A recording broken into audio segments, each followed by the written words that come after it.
We're going to get started with the next session, the 400G ZR optical session. My name is Amanda Armitage. I am the Technology Engagement Manager with Ventura County Library, and I'll be the moderator. And I'm going to hand it over to these gents. Right. Thanks, Amanda. So hi, everyone. My name is Fady Bekhit. I am a network architect in CENIC. As you see on the presentation, topic is 400G ZR optical.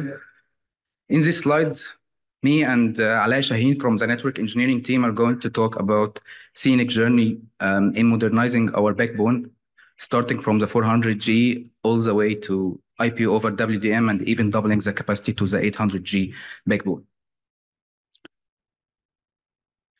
So the first topic that we'll talk about will be the current CENIC 400G backbone architecture.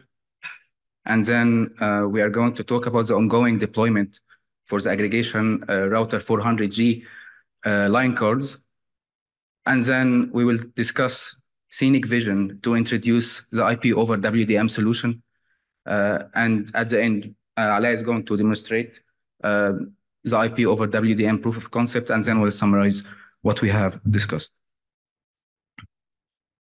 So the journey starts in fiscal year 22-23, where CENIC major backbone ring capacity is 400G.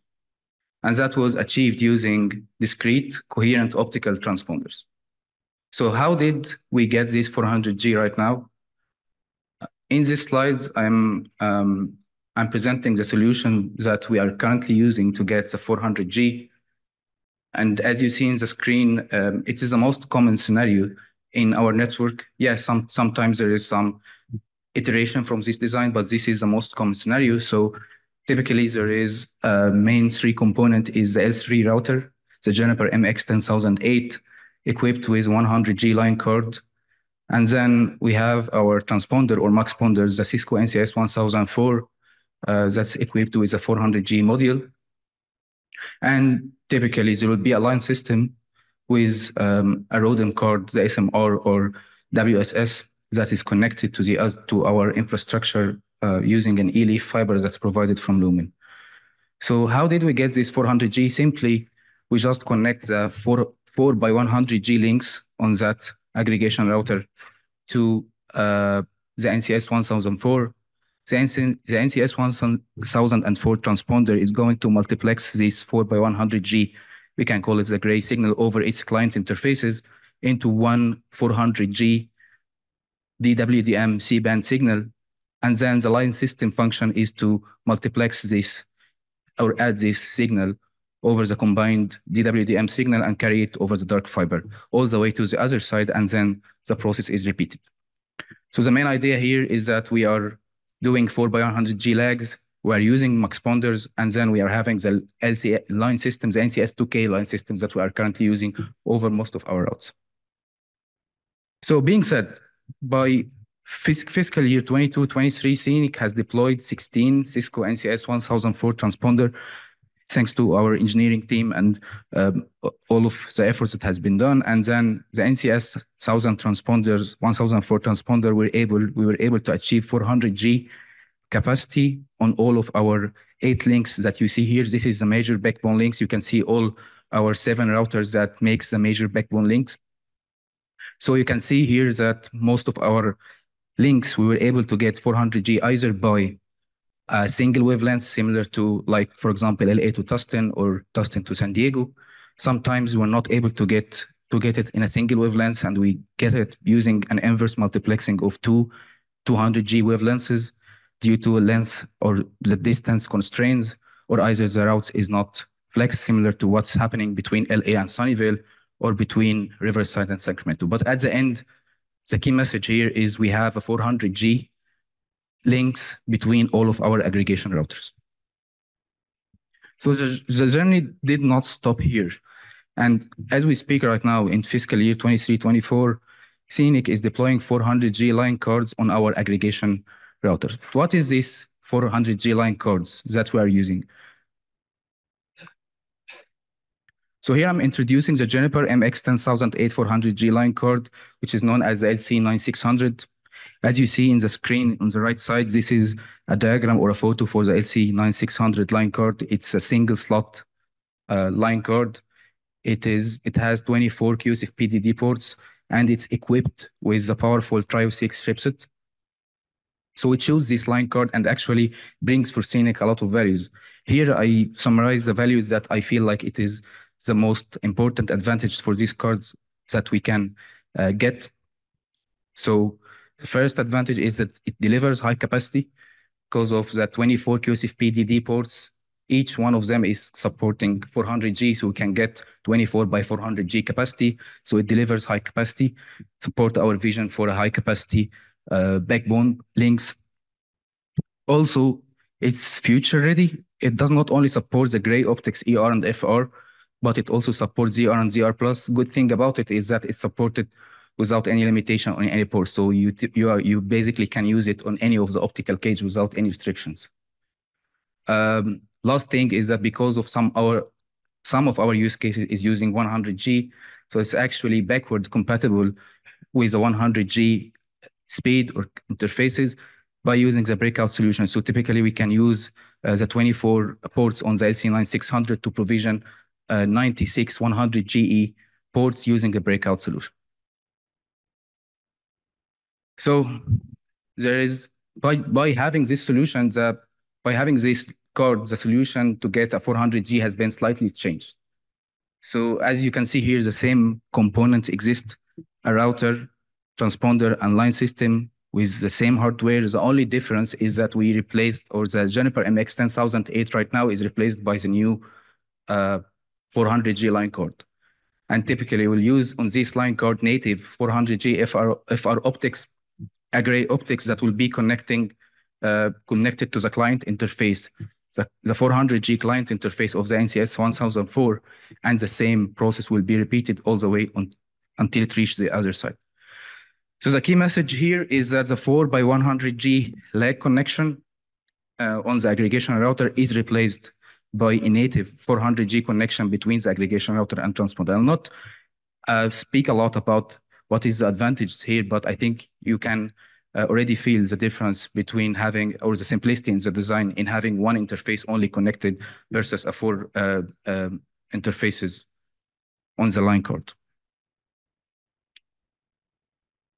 So being said, CENIC right now is in process to deploy MX10008 400G line cards in all of our major backbone sites. You see here the cards on the top is LC2102.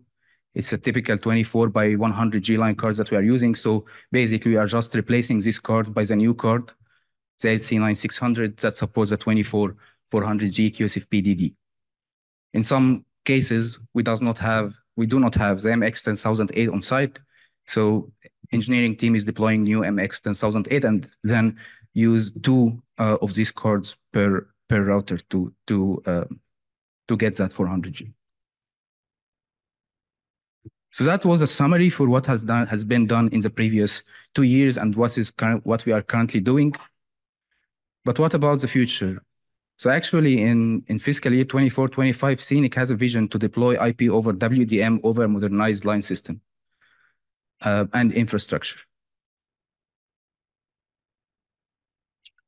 Let me first go over the solution highlights for the IP over WDM, in case you don't know about it. So simply, the IP over WDM technology or solution is to use a coherent DWDM pluggables directly on the IP routers or switches. And the easiest place to explain this or to start the journey is to replace the external transponders that I have been explaining, talking about the NCS 1004s, by new QSF PDD transceivers, the ones that you see here on the screen. This will allow CENIC to achieve 400G and even can double the capacity easily because it's right now a matter of pluggable. So you can just add a couple of them or even more. So that's why this will allow CENIC to have a 400G capacity and even more by eliminating the need of costly transponder. I'm not here talking about a costly only from the financial perspective, but also in the power and space. And I will talk about this later in my slides. So CENIC vision to deploy IP over WDM or for the new backbone is not only depending on just a pluggable. Actually, we build our vision based on three main targets or long-term goals. So first, there is a lot of variables, or sorry, there's a lot of variants from the coherent pluggables, as I will show in the next slides. So we need to aim for the coherent pluggables that will fit all of use cases that we have. As you know, CENIC has a lot of use cases regarding the distances, regarding the nature of the routes. So we need to be sure that the coherent pluggables that we'll choose will fit all of the use cases. Second, we need to have a modernized line system, easy in operation, easy in configuration, and also it can support the next generation transponder and the high capacity DCO. Third, it does not make sense to have a state-of-art hardware like advanced pluggables and line system without having a fiber, or with a fiber that add a lot of loss on our signals or our circuits. So we need to work with fiber vendors to enhance our fiber infrastructure. That is the three main pillars or target where we build our vision for the future backbone. Let me go over each of these targets one by one. So first, what are the 400G coherent optics and what is the evolution? So 400G coherent optics is not something new. So if you know, the 400G the first variant was available in the market in March 2020. It's developed by the OIF forum. That's why it's called the OIF 400G. It has a form factor of QSFP DD or OSFP. It supports only 400G, and it can range theoretically from 80 to 120 kilometers. The launch power of this, which is a key message here, is neg 10 dBm, which is very low compared to the regular transponders. The typical use case for this coherent optics is a point-to-point metro links. So after a while, there is another version that's developed by the OpenZR MSA. It's the 400G, that's known as 400G ZR+. So it has the same form factor. The difference here is that it supports configurable capacity, like you can configure it 400, 300, 200, or even 100, and it can go in a range from 1,000 to 4,000 kilometers amplified. And why it's amplified, it can now go over the line system because they improve the FEC using the orthogonal FEC, the OFEC. That's why it can be point-to-point, but using a long-haul line system. The third variant, which is developed in 2022, the 400G ZR P-Bright. As it's appear from its name, is a bright because the launch power here is high. It's 0 to 1 dBm. And that is the main difference here between the ZRP Bright and the regular ZRP or ZRP+. So that's why it's the launch. The main difference here is 400G ZR Bright is having a high launch power, and based on that, the typical use case is to use point-to-point on a brownfield long-haul line system, and I will explain this in the next slide. Based on that, CENIC choice was to go with the 400G ZRP Bright, okay? And the reason behind this was, I'm going to explain here the reason behind this, or the considerations that we took in order to decide or take this decision. First is the high transmit power, positive 1 dBm. So as you see here in this diagram, the 400G ZR+ signal can be received on the line system in a similar, on a power level that's very similar to the existing circuits, okay? And that is without being amplified. And that is the key message here. Like using positive 1 dBm, the power received is the same as the other signal. So that means that it will not affect the other signal, or it will not disturb the circuits that's in production. That's why it's suitable for a brownfield system or brownfield line system carrying services. Based on that, there is no need to have a dedicated amplifier to amplify the neg 10 dBm signal of the ZR or ZR+, because it's already amplified by positive 1 dB. And at the same time, even though we did not use an amplifier, it does not have any effect on the production circuits. It does not affect the OSNRs, and it's just as if it's one similar circuit to the other existing circuits. So that's the first reason. Second reason, as I explained before, the MX 10008 and LC 9600 being deployed can support the 400G ZRP bright without any restriction. You just need to plug the pluggable inside the into the one of the cages of the LC 9600. The maximum that you will need is just a software upgrade. Another thing is that right now in 2024, even in 2023, it become a mature technology. A lot of vendors right now has their bright ZRP product. So last year I was in OFC in 2023, and there's already a lot of vendors that have their products released. Not only the big vendors like Acacia and Juniper, FS and Coherent as well also right now have their products. So that gives us a lot of options to change in case we need. And with CMIS available, any vendor can be used on the LC9600. There will not be any problem in configuring these devices, and just a license is needed. Another reason is that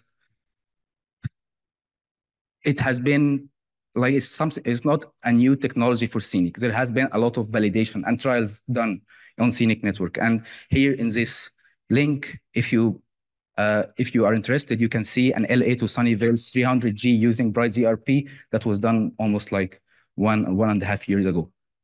So based on that, the design has been completed. Proof of concept has been completed as well, and Alaa is going to talk about it. And business case right now is almost in the final stage, and we started to the purchase cycle for these pluggables.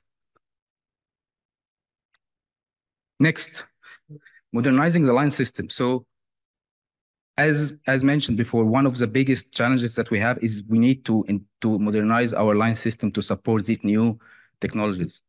So here I'm introducing the Cisco NCS 1010. As you see on the right side, this is the Cisco NCS 1010 ROADM node, a photo for the Cisco NCS ROADM node, and another one for the amplifier node. First things that you'll notice is that it is a disaggregated line system, meaning that the line system will only host the line card. However, the transponders will be in different shelves. And to be honest, that's very big, not only for this reason, but it's very big change from the legacy line system to the new one for the following reasons that I'm showing here. First is that it includes an embedded EDFA. Embedded EDFA means that for some low power signals, there is a couple of ports here in this NCS 1010 that support embedded EDFA. So in this case, this low power signal will be amplified. That gives us a support for a wide range of digital coherent optics and transponders. Another thing is it runs iOS XR. So on top of the familiarity of the iOS XR that our team and everyone know, also the simple operation and configuration, it extends the automation to the DWDM photonic line system. We heard a lot about CENIC strategy in the automation. So extending or adding this DWDM photonic line system to our automation tool will be something that's very valuable for us. Another thing is that the embedded software that the Cisco NCS 1010 has already comes with a feature to turn up the line system automatically, meaning that the remote hand will just connect the line interfaces and you don't need to configure any optical parameters, and then the line will be up. That gives us a very easy turn up process, especially for the new segments. Another interesting feature is the ASE loading. ASE loading means that the C-band or the C-band spectrum channels, all the C-band spectrum channel wavelengths will be from day one provisioned and carrying noisy channels. And turning up the circuit will be just a matter of replacing one of these noisy channels with the actual traffic. So these features give us an easier turn up of the network and even consistency in performance from day one throughout the life of the network. Another feature that's very important also is that in case we would like to go from C-band to C+L band, that gives us that is a hitless migration process. So it will not be a very big disturbance for the network if we decided to go this way. In this diagram, you can see here that CENIC is in process to deploy this new Cisco NCS line system across all of our coastal route sites. If you are not familiar with the coastal route site, it's from Los Angeles to Emeryville. And here on the right side, you will see a photo or a snapshot from Cisco Optical Network Planning Tool. It's a planning tool that we use to design our network. So you see here all of the nodes starting from Los Angeles all the way to Emeryville being simulated, or the network is simulated, and we use this tool to plan our optical network. So 90% of the NCS 1010 coastal route has been completed. The deployment has been completed, and we have plans for fiscal year 24-25 and 25-26 to migrate the services of the old line system to the new line system, and to repeat the same process in the inland route and the southern route. The third part of our vision is that we need to work on upgrading our fiber infrastructure. And here, I'd like to say that there is an ongoing discussion with Lumen team to discuss or to study the option to replace the current E-leaf fibers that we mostly use in all of our spans by the new Lumen ultra low loss fiber. So actually, Lumen is partnering with Corning, the famous fiber vendor, to present an SMF28 ultra optical fiber that brings a lot of better specification with respect to the attenuation, loss, and polarization mode dispersion value. As you can see here, loss really matters for us.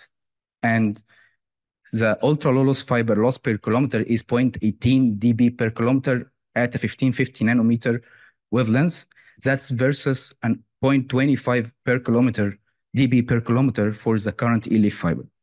What can this bring for us? It can give us a potential extension in the distance between regeneration sites, and even can give us a potential possibility that some of the ILA sites could be removed and save us a lot of TCO.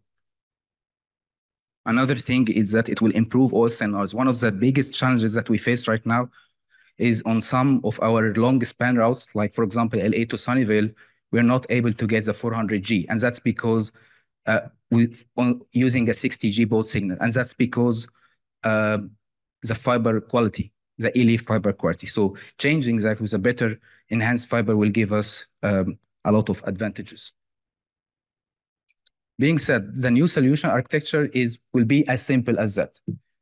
The major change will have the MX 10008 equipped with the 400G line cards, but in this time we are going to use the 400G ZRP direct, and it will be connected directly to the line system without any need of transponders.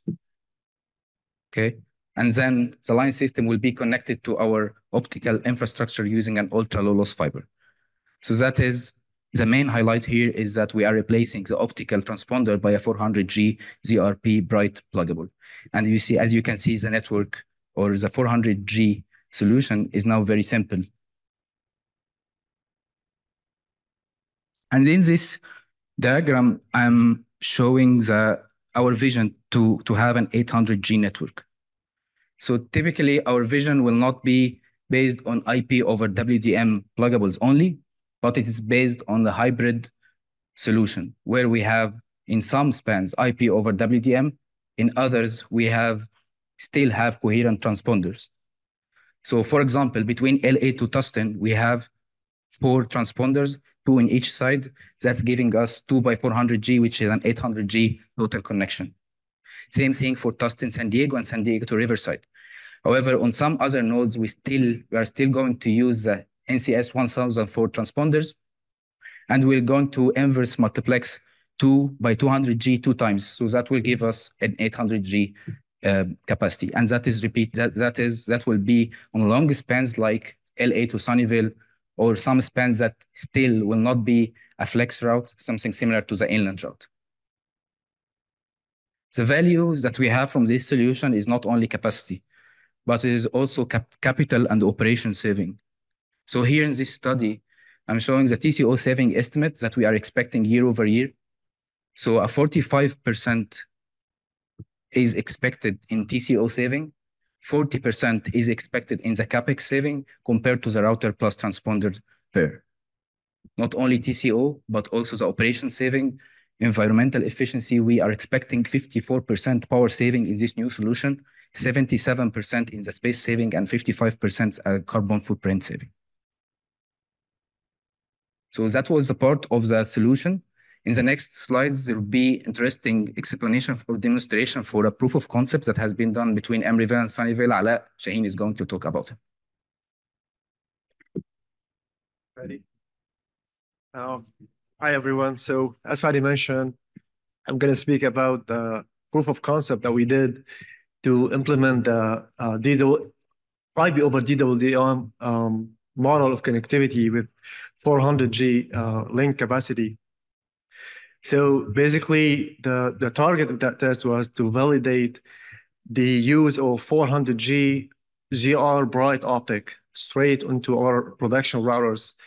The node site that we used for the test were the Emeryville and CENIC hub sites in Northern California.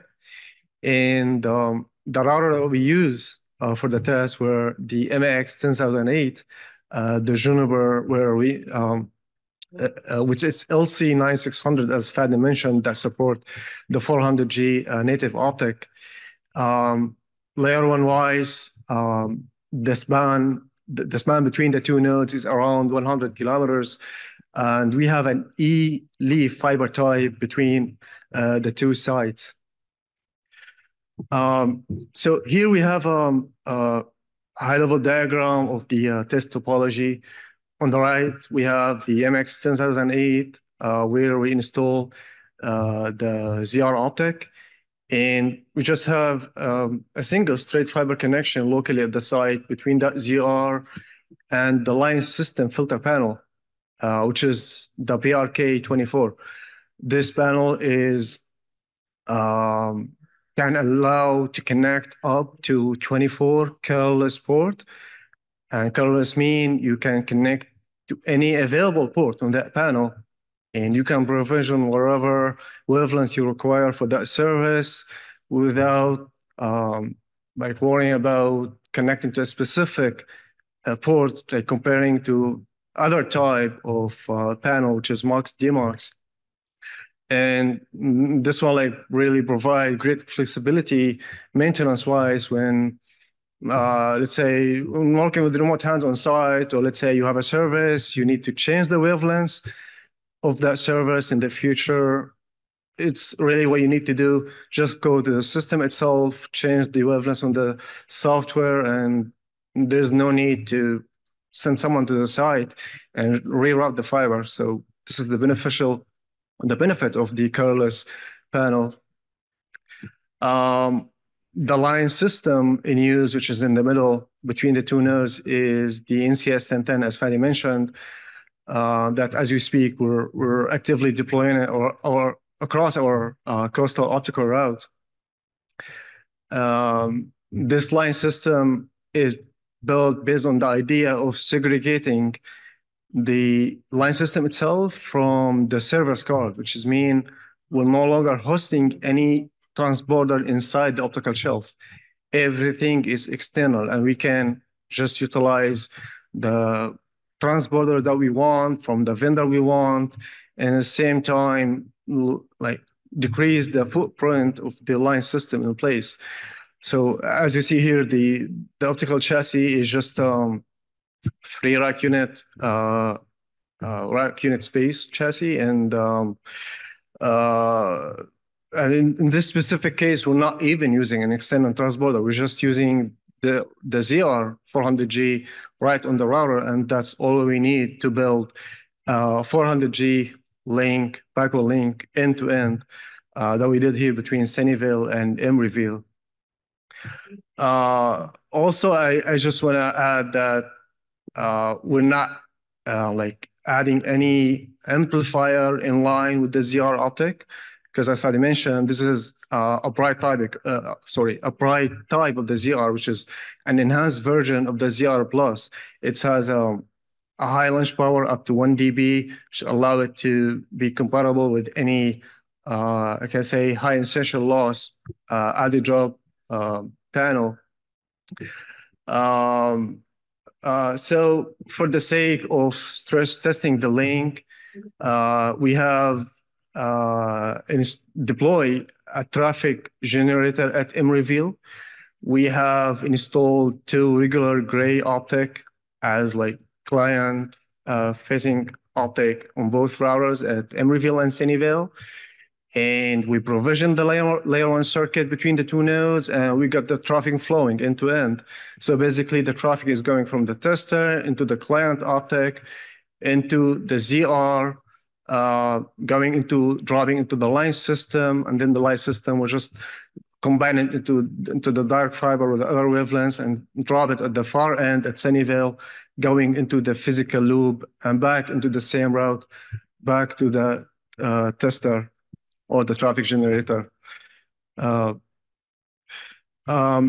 here we have an actual pictures from the field. On the right side, this is Sunnyvale. So as you see here, this is the NCS 1010 optical chassis. And as you see, it's totally separated. There's no any transporter inside it. It just has the face plate that allow it to connect to the outside dark fiber facing other node, or to connect to the filter panel where we drop the services. Also here showing, maybe it's not super clear, but this is the ZR optic that we installed on the Juniper LC9600 line card. And this one with the Y handle. And also the other component, which is where we connect the service, is this one is the PRK24 panel. By default, this panel has a kind of red LED on all its ports until you connect your external transporter, or in this case, we're connecting the ZR, it will turn green, which is, I mean, it's good indication that connection is good. Let's say you're working with a remote hat on site, and it tell you, hey, we connect the fiber, and it's the green, so you know that that local connection is good. As a matter of fact, there's another way to verify the light in the panel. So this kind of panel is connected to the main chassis via USB cable, which is provide the capability to monitor the light on every or each individual port in that panel, the receive and transmit via the CLI from the NCS 1010. And Emeryville is just similar setup. So we have the NCS 1010, we have the PRK. It's just we have the traffic generator at Emeryville, while in Sunnyvale we have just the physical loop to loop the traffic back and forth between the two nodes. Also, I just want to mention that we have another type of filter panel on site that we are installing, which is the fixed max DMAX, which is just different type of the other panel. It's just each single port has its own dedicated wavelength. So it's just like two types of panels, and we're installing two types on each side. We're doing the NCS 1010. Just want to go like very briefly over the line segment turn up between Emeryville and Sunnyvale. We only need to use that single command, which is automatic link bring up on the CLI of the ISXR of the NCS 1010. We ask the remote hands to connect the fiber on both ends, and a couple of minutes later, we got the line turned up by itself. As you see here, like on the left side, the main line is amber and turned green. Basically, the system is just turned itself up. It did the span loss analysis. It estimated the gain point. So everything automatic, and we didn't need to pre-provision any optical parameters between the two sites on the shelf, which is really a great innovation on this system that will allow us to facilitate and expedite deploying the NCS 1010 over our coastal route and other optical route in the future without worrying about a lot of planning or config work. It's just you need to do that simple configuration, and the two systems will be able to communicate with each other, exchange the power parameters, and just turn up the line. Also, like configuring the circuit, as Fady said, is pretty simple. You just need to match the like wherever the expected wavelengths from the ZR or the external transborder to whatever port you use on the panel, and it will be good to go with the circuit. As Fady mentioned, the system itself will pre-populate a noise on all the channel in the spectrum. So whenever you create the circuit, it should be ready to go, like power-wise. So here is just like summary for the test. As you see on the tester, the snapshot of the tester, the test looks like healthy and clean. We got good measurement from the Juniper perspective. We're saying like we got 0 fake uncorrected errors. Also on the right side, we got very low brief fake bit error rate, which is aligned with CENIC standard to consider that link as a production link. Also at the bottom, we got some snapshot from the Juniper and from the line system perspective. Like, for example, here it's showing that we're sending 0 dBm power from the ZR and just receiving it on the other side on the line system. So yeah, that was the test. And just to summarize the session, during that fiscal year, we will be able to upgrade most of our CENIC backbone to 400G using the NCS 1004 coherent transporter. And we've been deploying the LC9600 400 line card on most of our aggregation router just to allow for the native 400G optic. And of course, CENIC envision now to add another layer of 400G using the IP over DWDM technology, so we can achieve a total of 800 gigabyte capacity across our CENIC backbone. So yeah, that's our test, and thanks for listening. And if you have any question to me or Fady, feel free to ask us. I have a question. So did you have any roadblocks that you planned it to go this way, and then you hit a roadblock and you had to pivot?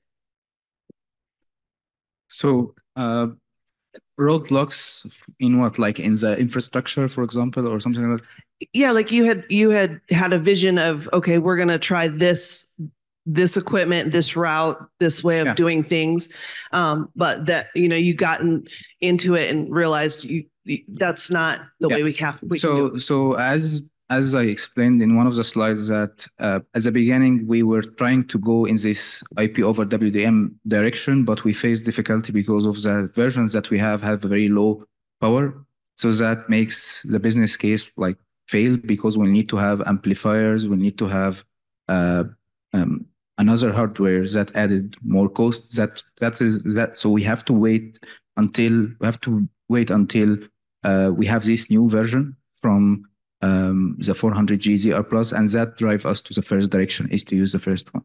Then the line system that we currently have is actually good, but the problem is that from the operation side and from the configuration and maintenance and all of that, and monitoring and management as well, is also not capable of having, or not the best solution to carry this new hardware. So that's why we have done our study to have a new line system to have this stuff.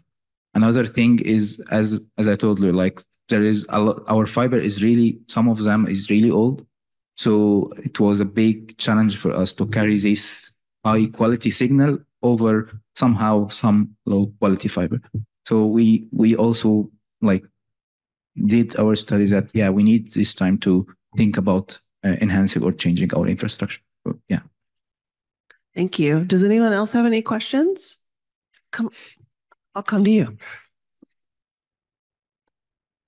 Hello. I know you guys. I'm also from CENIC. I'm just wondering if you want to address the fact that doing this is going to free up a lot of rack space, because suddenly you won't need like the transponders that you used to need. What plans do you have for using that rack space that would now otherwise stand empty? Selling it, colo, et cetera. Like what types of uses do you see for all of that, if anything? So basically, they're always like deployment, right? We're always trying to upgrade our backbone. So every single free up space that we get from our rack, we keep it for our future deployment or our future upgrades. So there's always a need to a space in our in various hub sites to add any future upgrade deployment and equipment. So yeah, thank you. Thank you for that. Are there any other questions? Okay, hearing none. Thank you both so much. Oh, I'm sorry, there is a question. Do you want to step up to that mic, or I can come to you? Either way. I had a question about the ultra low loss fiber. Is that what's commonly being installed by telcos now, or is that something that may require some additional operational needs for, fusion splicing equipment and that type of thing in that area? So I'll not talk instead of Lumen because Lumen is the one who provided that, but I'll tell you what I know about this. So I think I heard yesterday from the internet to slide presentations that they are currently adopting the ultra low loss fiber. So it is currently available. And actually, during the initial studies that we did with Lumen, it's actually available in almost all of the routes that we have in the network. So I would say yes, it is available. You might need to do some restructuring for your network, but it's actually available. And mostly anyone who is thinking about new solutions like 400G, 800G, or even more than that, they will need to think about changing the current fiber infrastructure base that they have, because any loss is adding more bad quality for the signal, or makes the signal is not that quality, and then you lose your investment. So that's why you need to think about it. So I would say short answer is that yes, it's available, and many of the telecom operators right now is using, and one of them I think yesterday I heard about it is Internet2, which is using this one. So yeah, thank you. Any other questions? No, time to wrap up. All right. Thank you both again.